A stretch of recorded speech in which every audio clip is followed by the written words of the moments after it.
Hey fans, I'm back. Ngày hôm nay là một ngày rất đặc biệt bởi vì đã gần 1 năm kể từ khi mình dừng làm vlog. But I'm back and I'm excited, okay. Nhân dịp Giáng sinh ngày hôm nay chúng ta sẽ làm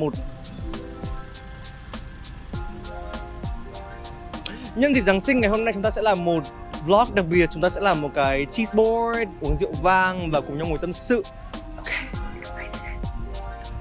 Nói đến cheese board, mọi người sẽ nghĩ đến các loại phô mai, các loại thịt nguội, đồ nhập. Thế thì ngày hôm nay chúng ta đang có mặt ở Annam Gourmet Market, là một thiên đường của đồ nhập.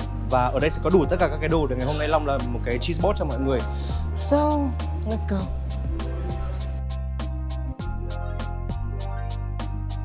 So, một diễn biến bất ngờ, đấy là siêu thị Annam Gourmet không cho bọn mình quay phim. Yay, love it. Thế nên mình đang quay lén một chút các cảnh ở trong siêu thị ở quầy cheese cho mọi người xem. This is illegal. Oh god. Vậy là bọn mình vừa đi mua đồ ở Annam Gourmet. Hơi tiếc vì siêu thị không cho quay cảnh mua đồ ấy, but it's fine. Bây giờ thì bọn mình sẽ đi mua thêm mấy đồ lặt vặt và rồi chúng ta sẽ cùng về nhà làm cheese board. Okay. Love you.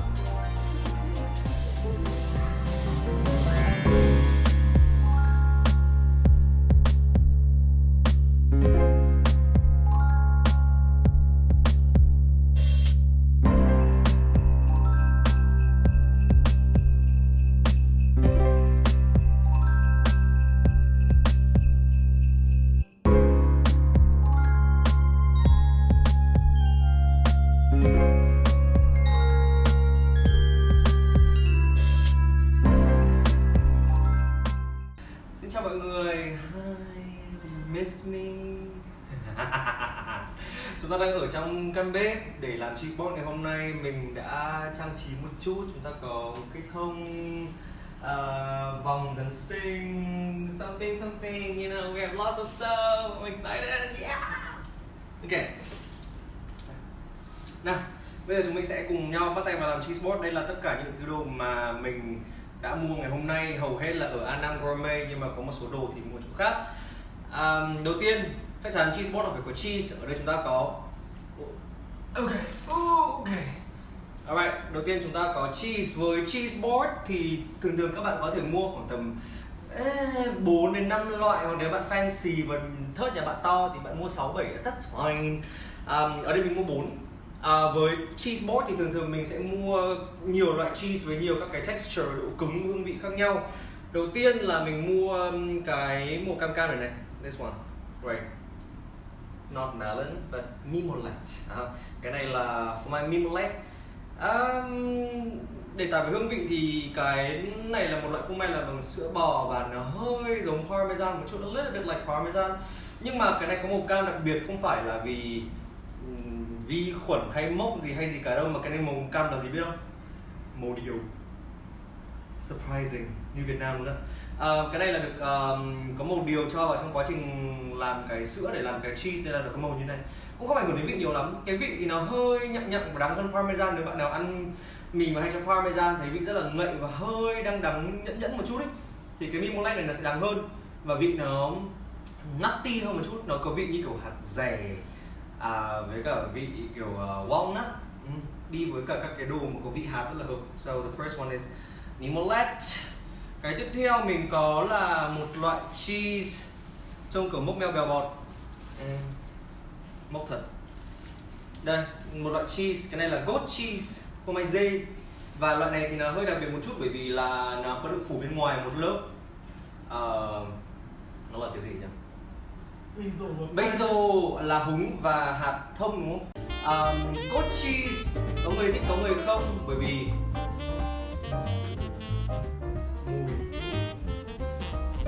mùi hơi khẳng chua, hơi giống mùi thối chân, cũng hơi giống thật. Nhưng mà khi mà ăn thì cái vị tangy, cái vị hơi chua này nó rất là dễ chịu nếu bạn ăn được. Cái này như kiểu nếu mà phô mai là của hoa quả, cái này sẽ là sầu riêng. This one's like the smelly one, but nó rất là ngon. Alright, so we have this one. Tiếp theo là một loại mà cũng mùi không kém phần long trọng, đấy là blue cheese. Alright. Gross, ew. Mình biết là nhiều bạn xem đến cái phần này chắc sẽ kiểu ew, disgusting, ew. thì cũng đúng, nhưng mà cái này nếu mà ăn được thì rất là ngon. Again, nếu mà bạn ăn được mấy cái loại mà vị nó hơi lạ lạ, hơi kiểu nhẫn một chút đi, cái này cực kỳ là tuyệt vời luôn, các bạn sẽ được nghiện. Cái này là một loại blue cheese tên là Saint Agur.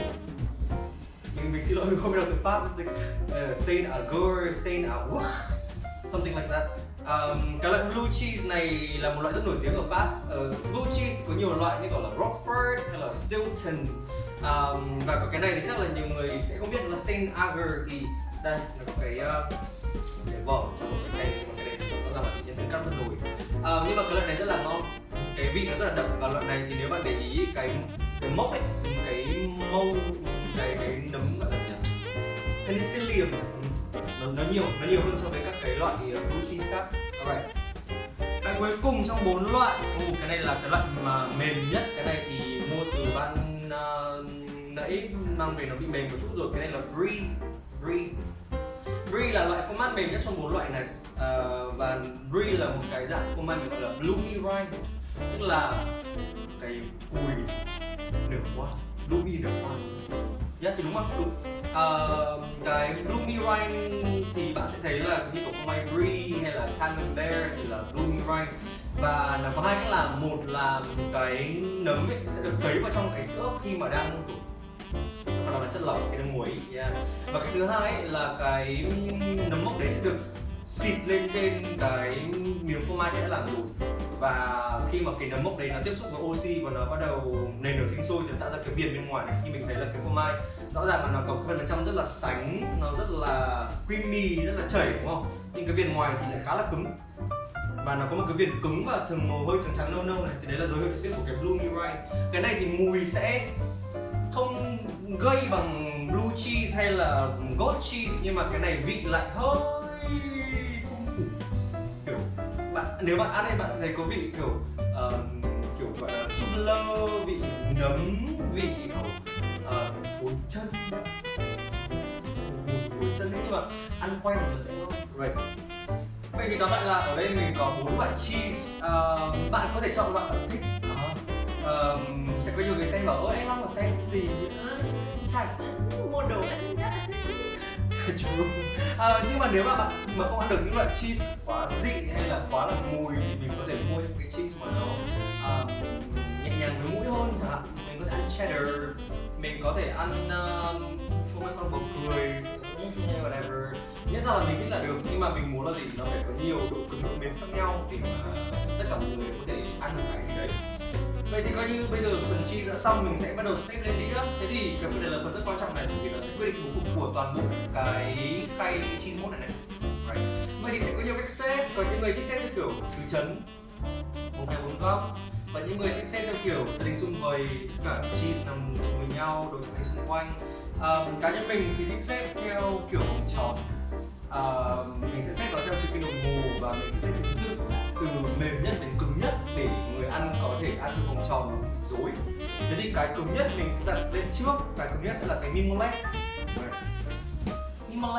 Thế thì cái này thực ra là nó có khá nhiều cách để bạn đặt. Ở đây thì mình thích để ngang, và cá nhân mình thì thích là để một vài cái miếng vụn lên trên để người ăn biết là cái phô mai này sẽ ăn kiểu gì. Chứ nếu mà người ta mà cắt cả một cái miếng to mà người ta cho mồm cái mimolet thì là khốn nạn nhá. Mặn, nó rất là mặn và nó đắng. Thế nên là cái này mình ăn theo cổ vụn thế này thôi. Khi mà người ta cắt ra ấy, đó, một chút vụn thế này thôi, bày lên và cho nó cũng xinh xinh. Ok, cái đầu tiên xong. Cái tiếp theo mình đặt lên là cục blue cheese. Yes, blue cheese. Đây, blue cheese mình sẽ lấy ra mềm và mình sẽ bỏ cái vỏ này đi ha. Tay sạch. Đây, mình sẽ bóc nó ra. Mọi người thấy cái viền của nó rất là đây, thấy không? Bông xanh bông đỏ luôn, như tính chất quan hệ được. Cái này thì mình sẽ đặt đây, mình sẽ xoay cái chiều nhọn vào bên trong và cái chiều to mình xoay ra ngoài. Mình sẽ để như thế này. Đây. Cái thứ ba sẽ là cái cục goat cheese, yes, fromage. Cục thứ ba là cục fromage. Nguyên một cục này sẽ hơi to, có thể mình sẽ cắt bớt ra một chút. Khá là mềm, khá là dễ đi dao. Để nó xuống một chút. Xong. Thì mình đã cắt xong thì mình blue cheese. Và mình sẽ để lên đây đi ha. Đây là cái blue cheese. Và cuối cùng là mình sẽ để miếng brie. Miếng brie sẽ là cái miếng mà khó chịu nhất bởi vì miếng này khá là mềm, thế nên là mình nên để trong tủ lạnh đến sát giờ ăn thì mình lấy ra. Và khi mình lấy ra thì mình tất nhiên sẽ phải cắt bớt đi một chút bởi vì như mọi người thấy nó sẽ bị chảy. Ở đây mình sẽ cắt bớt đi một chút để chương trình thấy mắt hơn. Và tất nhiên phần thường mình sẽ ăn cho giải lao. Yes. Dính quá. Dính. Right. Xong. Và cái green mình sẽ lên đây và nhìn xong. Yeah.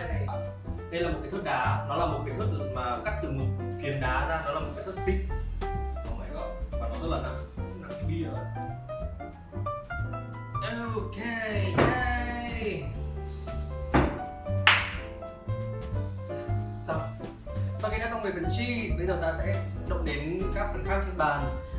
Đầu tiên mình muốn đặt vào cái cheese plate là một chùm nho ở giữa. Mình rất thích dùng nho, đặc biệt là nho xanh bởi vì nó tạo nên một cái kiểu hiệu ứng với thị giác. Trông nó hút mắt và tất cả mọi người ở cái bàn tiệc sẽ phải nhìn vào cái đĩa cheese board đấy không rời mắt được. Ở đây thì mình dùng một nửa chùm thôi cho nó to, mình đặt vào chính giữa của 4 cái loại cheese. Được một cái là khi mà đặt thế này thì nó có cái chùm nó cao lên nên là đặt cái chiều cao cho cái board thì nó không bị gọi là cái này hiểu không? Không biết từ tiếng Việt monotonous là gì? Monotonous, gọi là đơn điệu. Ok, đơn điệu. Whatever. Chùm này hơi to, có hơi to không nhỉ? Hơi to. Mưa to rồi. Tiếp tục, bây giờ mình sẽ sang phần tiếp theo là phần về thịt cold cuts. Ở đây thì ngày hôm nay mình chuẩn bị 3 loại cold cuts. Thường là với mỗi loại cheese ta nên có một loại cold cut đi kèm. Nhưng ở đây thì hôm nay mình có 3 thôi, bởi vì mình còn nhiều thứ khác cho vào. Ngày hôm nay ở đây chúng ta có 3 loại cold cuts. Thứ nhất là ham, thứ hai mình có là prosciutto, và thứ ba là mình có salami cay, mọi người có thể thay bằng chorizo cũng được. 3 loại. Ở đây thì 3 loại này sẽ có 3 vị khác nhau. Tất nhiên salami sẽ cay, prosciutto sẽ khá là mặn, và parmesan thì thơm và hơi ngậy, hơi béo hơn một chút. Cũng như cheese mình sẽ chọn các loại mà có vị khác nhau, có texture khác nhau để khi mà ta phối với các loại cheese thì ăn nó tạo ra những cái tổng hòa hương vị nó mới và nó lạ thì ăn nó không bị nhàm. Ở đây thì cái phần thịt này như mọi người thấy nó to như các mã tổ ấy. Cái miếng thịt này thật sự ấy, để mình cho các bạn xem. Cái miếng ham này thái to bằng mặt mình. Đây có thể là mặt nạ này, sleeping mask. This is the eyes. Với cái ham này thì thực ra là mình không thích bày biện kiểu cầu kỳ quá, thường là mình sẽ gập đôi lại, sau đấy thì mình sẽ xoắn lên trên cái đĩa để trông nó như bông hoa ấy.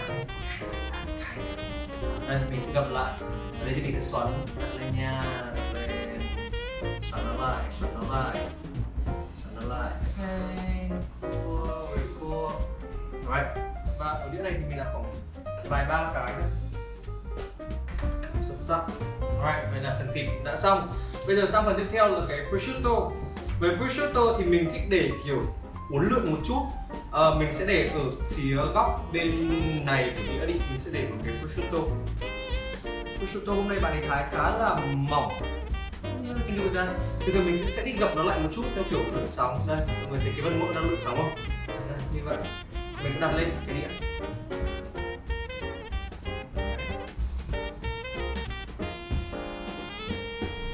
Không cần khéo tay, thật sự làm trông xinh lạ là được.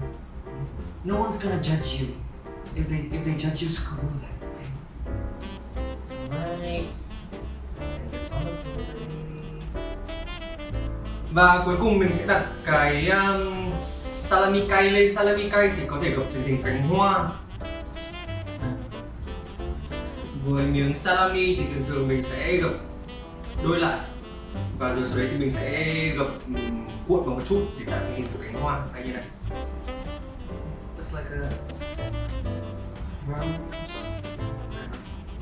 và cái này thì mình sẽ đặt nhiều cái lên nhau để tạo thành một cái như của rẻ quạt để mà mình đặt lên. I'm trying to be fancy. I'm not fancy. Need this mic. Thì hôm nay nhân viên hàng thì ghét mình thì sao ấy? Nhìn này. Dạo thách à? Trông bị.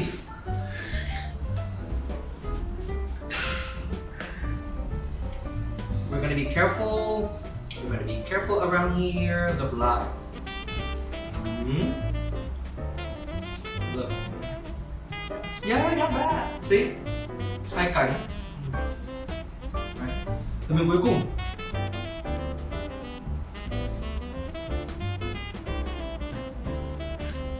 Okay, we're cool. Yay, xong. Yes. Và đã coi như xong. Rồi, vậy là mình đã xong về phần thịt nguội. Tiếp theo sẽ là phần của các loại quả khô và hạt khô, nuts. You know I love nuts. Anyway, chúng mình có ở đây 4 loại. Ở đây mình đã chọn thứ nhất là quả mơ. Quả mơ này ăn hơi chua một chút, ăn với brie rất là ngon. Thứ hai là hạt hạnh nhân giòn để ăn với các loại mềm như kiểu là goat cheese hay là óc chó, cũng là một quả một loại hạt rất là giòn, ăn ngậy ngậy béo béo, ăn với cheese rất là hợp. Đặc biệt là những loại cheese nào mà có vị nutty một chút. Và cuối cùng là quả trà là siêu ngọt, ăn với loại cheese nào mà mặn như kiểu mimolet. Ok, thế thì ở đây thì có một số loại thì khá là nhỏ, mình có thể bày lên đĩa luôn, mình có thể bày lên cái bót luôn như là cái hạnh nhân. Nhưng mà cái mơ hay là cái trà là thì chắc là mình sẽ phải cắt đi một chút. Ở đây cái trà là thì mình đã cắt và bỏ hạt, còn bây giờ cái mơ thì mình sẽ cắt làm đôi ha.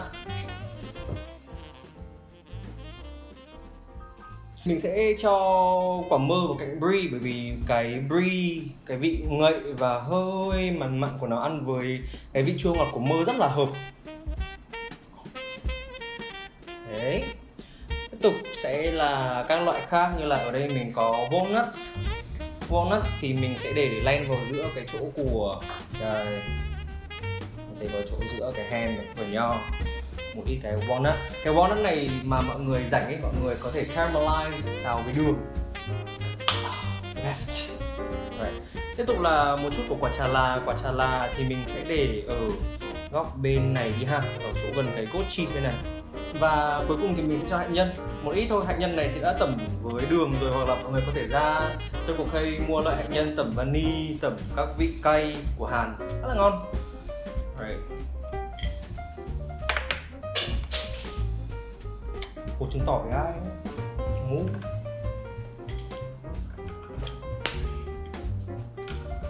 Okay, yeah, alright, that's good.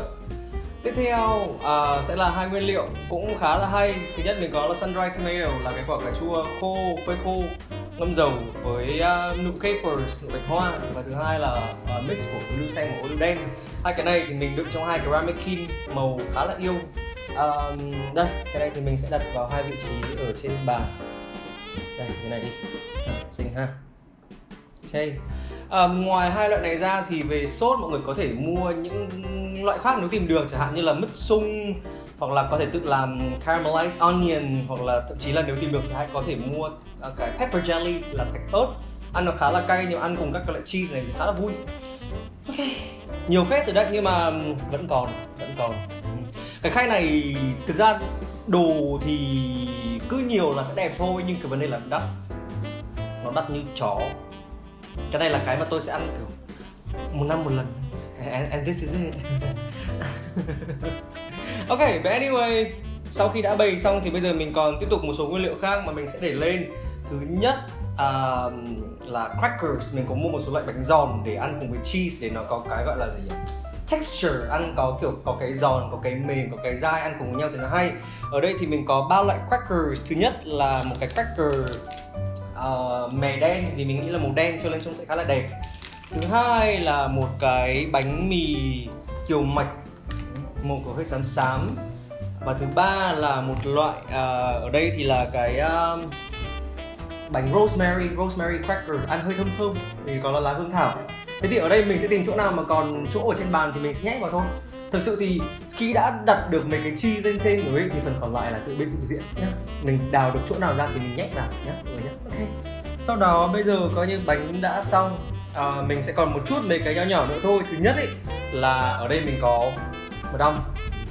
Và nó không phải là mật ong thông thường. Vì là một người fancy và rảnh nên mình đã tìm mua được nguyên một cái honeycomb để mình đặt lên cái brie. Mật ong và brie ăn cực kỳ hợp với nhau, ôi mẹ ơi, nó ăn kiểu cực kỳ hợp ấy. Thì mình sẽ lấy một miếng này mình để lên cái brie, trông nó cũng rất là xinh và ngon nhé, ngoài đâu. Ok. Oh my god, Jesus, oh my lord. Đây, đánh nguyên một cục này ha, mình sẽ để lên miếng brie ha. Ok.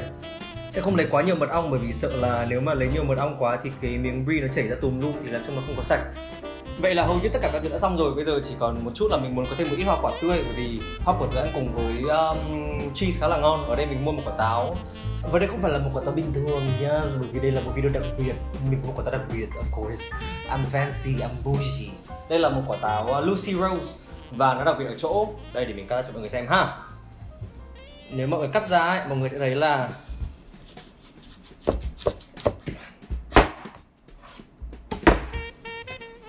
sẵn sàng chưa?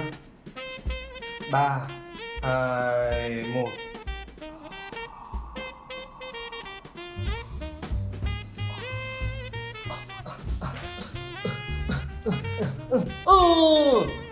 Xinh không? Trời ơi, nhìn cái màu của nó đi. Oh my god. Thực ra thì cũng không nhất thiết phải fancy như vậy đâu, nhưng mà vì hôm nay cái cheese board của mình nó xinh quá, nó đặc biệt quá nên mình cố gắng là chơi hết nấc và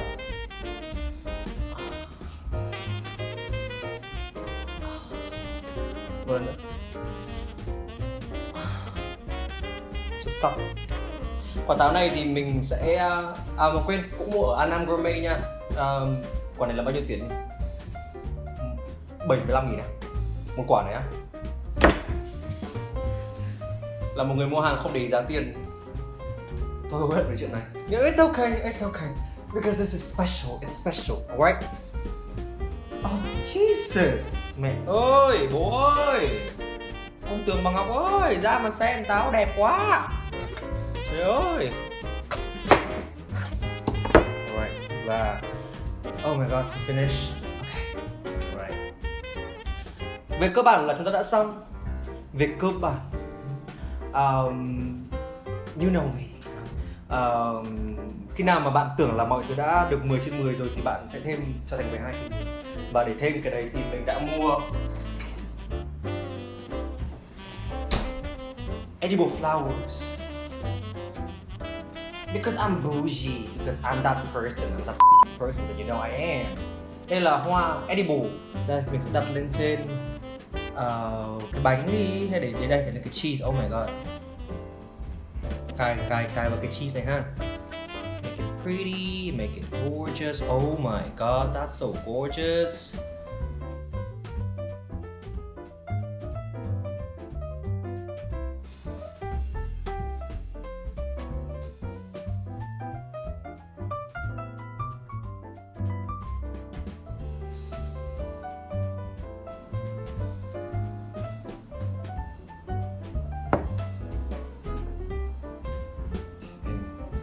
Okay.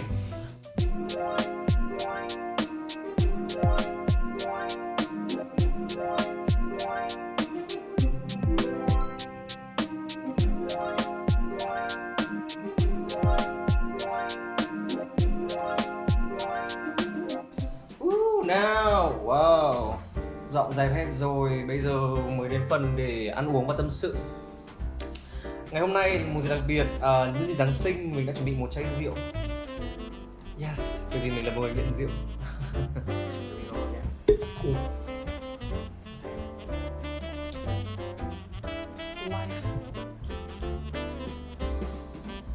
Oh my god, I'm clumsy. Chết rồi, trời ơi. A little bit of spilling is fine. It's live. Rồi ăn em ơi. Nào, chúng ta sẽ cùng cụng ly để chào mừng Ethan Bái Long quay trở lại với sàn đấu YouTube. I'm just back. Cheers.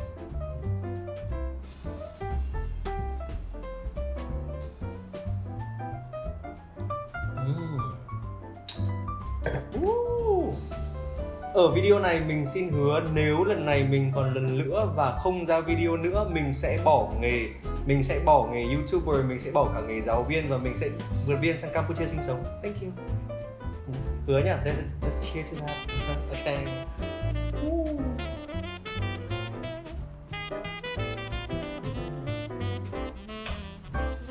Ok nhá.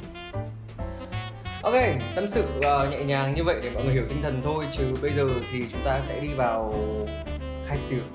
Mình sẽ ăn và ít nhất là để mọi người có cơ hội thưởng thức. Và nếu mà thấy ngon hãy làm thử, bởi vì mình nghĩ là cái này rất là ngon. Và ở trong những dịp Christmas hay năm mới sắp đến thì làm cái này đảm bảo là khách của bạn sẽ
I just want you for my own, more than you could ever know.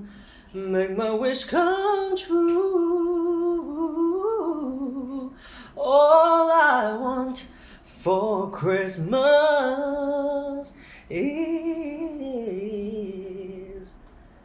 you. Well, mình biết là chúng ta sẽ còn rất nhiều cái để chia sẻ với nhau và có rất nhiều đồ ăn ở đây. Thế nhưng mà video của ngày hôm nay chắc là sẽ phải dừng ở đây thôi. Trong không khí của Giáng sinh, mình xin chúc tất cả mọi người có một mùa Giáng sinh và một năm mới thật là an lành, hạnh phúc. Và đừng có quên subscribe nhé. Đừng có quên subscribe nhé. Và đừng có quên bấm cái chuông ở dưới đây nhé, để nhận được notification mỗi khi mình up video mới. Và chắc chắn sẽ có video mới. Mình sẽ không đi đâu hết. I'm gonna be here, I'm gonna stay here, and you're gonna see me for a very very long time. Okay? Và bây giờ thì mình xin phép sẽ đi xử nốt chai rượu này. Mình sẽ gặp lại các bạn trong những video mới nhất của Ethan Bay Long. Okay.